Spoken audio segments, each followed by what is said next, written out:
नमस्ते dear viewers. आज के इस वीडियो में हम लोग डिफरेंस देखेंगे फोटोग्राफी और होलोग्राफी के बीच का। जैसा कि हम लोगों ने पिछली वीडियो में इंट्रोडक्शन देखा कि होलोग्राफी क्या होता है ना, और उसे किसने डेवलप किया, इसकी ज़रूरत क्या पड़ी, इस चीज़ को हम लोगों ने पिछले वीडियो में इंट्रोडक्टरी वीडियो में देखा था। आज हम लोग इन दोनों के बीच का डिफ्रेंशिएट करेंगे, है ना, डिफरेंस देखेंगे दोनों के बीच का। तो सबसे पहला जो पॉइंट हम लोगों ने यहाँ पर लिखा है वो पॉइंट है कि for photography we need an ordinary light source, है ना। देखिए, फोटोग्राफी जो प्रोसेस है, इस प्रोसेस को करने के लिए हमें ऑर्डिनरी लाइट सोर्स चाहिए, जैसे कि सनलाइट है ना, हमारे घर का बल्ब है ना, मरकरी है, ट्यूब लाइट्स है ना, ये सब ऑर्डिनरी लाइट सोर्स है। फोटोग्राफी जो प्रोसेस है, इसको करने के लिए हम ऑर्डिनरी लाइट सोर्स का प्रयोग करते हैं। लेकिन वहीं अगर होलोग्राफी की बात करें तो होलोग्राफी के केस में हम लोगों को जो लाइट सोर्स चाहिए वो लाइट सोर्स कोहेरेंट होना चाहिए, कोहेरेंट मोनोक्रोमेटिक लाइट सोर्स होना चाहिए वो, ओके। और इस तरह का लाइट सोर्स लेजर्स होता है। सो होलोग्राफी जो प्रोसेस है, इसको करने के लिए हमें लेजर लाइट की ज़रूरत पड़ेगी, ओके। सो अब देख पा रहे हैं दोनों के बीच का कितना डिफरेंस है ना। और ये जो ऑर्डिनरी लाइट से कैरी आउट हो जाता है, ये जिसको कैरी करने के लिए हमें लेज़र लाइट की ज़रूरत पड़ रही है। दूसरा हम लोगों ने यहाँ पे लिखा है फोटोग्राफी में कि we need a lens system for photography. Holography में हम लोगों ने लिखा है it is a lensless process. देखिए एक्चुअली में क्या होता है कि जो फोटोग्राफी है, ठीक है, फोटोग्राफी जो है एक लेंस सिस्टम है, ठीक है ना। होता क्या है फोटोग्राफी के केस में कि हमारे पास जो है कुछ ऐसे, मान लीजिए कि कोई ऑब्जेक्ट है, मान लेते हैं कि ये कोई 3D ऑब्जेक्ट है, यहाँ से लाइट जो है कुछ ऐसे ऐसे करके निकल रही है। तो यहाँ पर जो है एक लेंस होता है, ये लेंस क्या करता है कि इसको एक लाइट को फोकस कर देता है कुछ इस तरीके से, है ना, कहाँ पर, फोटोग्राफिक फिल्म पर। तो फोटोग्राफी करने के लिए हमें लेंस सिस्टम की ज़रूरत पड़ती है। लेकिन होलोग्राफी जो है एक 2 स्टेप लेंसलेस प्रोसेस है। होलोग्राफी क्या है? एक 2 स्टेप लेंसलेस प्रोसेस है जिसमें किसी भी तरह के लेंस का प्रयोग नहीं किया जाता है, ठीक है ना। थर्ड पॉइंट जो हम लोगों ने लिखा है, image resolution is very low. Photography में क्या होता है कि जो इमेज का रिजोल्यूशन होता है वो बहुत लो होता है, पुअर क्वालिटी का इमेज रिजोल्यूशन होता है ना। बट होलोग्राफी में इमेज रिजोल्यूशन बहुत हाई होता है। इसका कारण ये है कि जो इमेज होता है वो 3D होता है, 3 डायमेंशनल होता है होलोग्राफी में, जिसके कारण इसका जो रिजोल्यूशन होता है वो बहुत हाई होता है। लेकिन फोटोग्राफी में जो इमेज होता है वो 2 डायमेंशनल होता है, जिसके कारण इसका जो रिजोल्यूशन होता है वो थोड़ा सा घटता है, पुअर हो जाता है ना। आगे जो हम लोगों ने लिखा है कि इमेज फॉर्म्ड इज 2D। जैसा कि हम लोगों ने कहा फोटोग्राफी में जो इमेज बनता है वो 2 डायमेंशनल होता है, चाहे ऑब्जेक्ट 3 डायमेंशनल क्यों ना हो, इमेज आपको 2 डायमेंशनल ही मिलेगा फोटोग्राफी में। लेकिन होलोग्राफी में जो इमेज मिलता है वो 3 डायमेंशनल होता है, हम, ठीक है, 3D होता है। नेक्स्ट पॉइंट जो हम लोगों ने यहाँ पर लिखा है वो फिनोमेनन पर बेस्ड है। अगर फिनोमेनन की बात करें तो फोटोग्राफी में जो फिनोमेनन यूज़ होता है वो होता है रिफ्लेक्शन और रिफ्रैक्शन, ओके।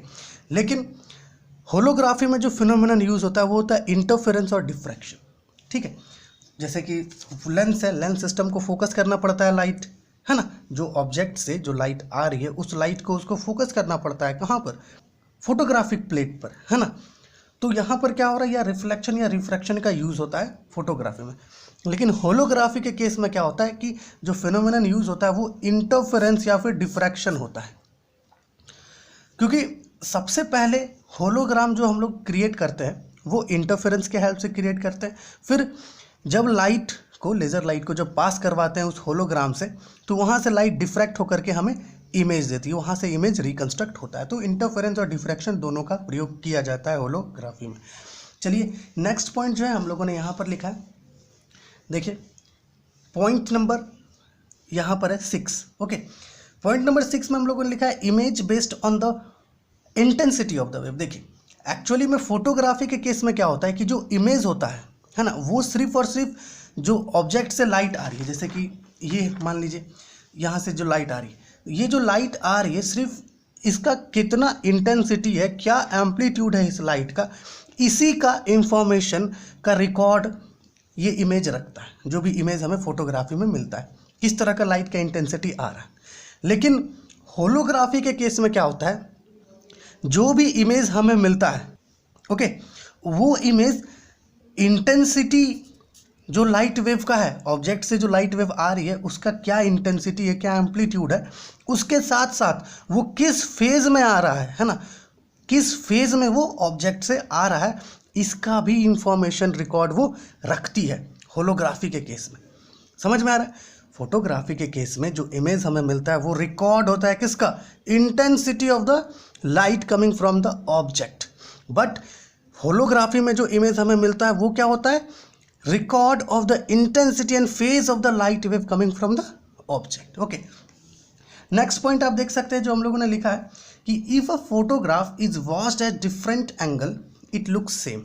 ओके, जैसे कि मान लीजिए ये एक फोटोग्राफ है, हमारा जो हाथ है ये एक फोटोग्राफ है, आप इसको ऐसे देखिए, ऐसे देखिए, ऐसे देखिए, ऐसे देखिए, कोई फर्क नहीं पड़ेगा, वो सेम फोटोग्राफ है, एक 2 डायमेंशनल फोटोग्राफ है, बिल्कुल जैसा है वो वैसा ही दिखेगा। लेकिन एक होलोग्राम की अगर बात करें, अगर होलोग्राम मान लेते हैं कि एक होलोग्राम है, ठीक है, अभी अगर आप इसको ऐसे कीजिएगा तो इमेज थोड़ा चेंज हो जाएगा, रहेगा पूरा ही लेकिन थोड़ा सा बदलेगा, फिर ऐसे कीजिएगा थोड़ा सा बदलेगा, है ना। तो ये फेज वेरिएशन पर डिपेंड कर रहा है ना।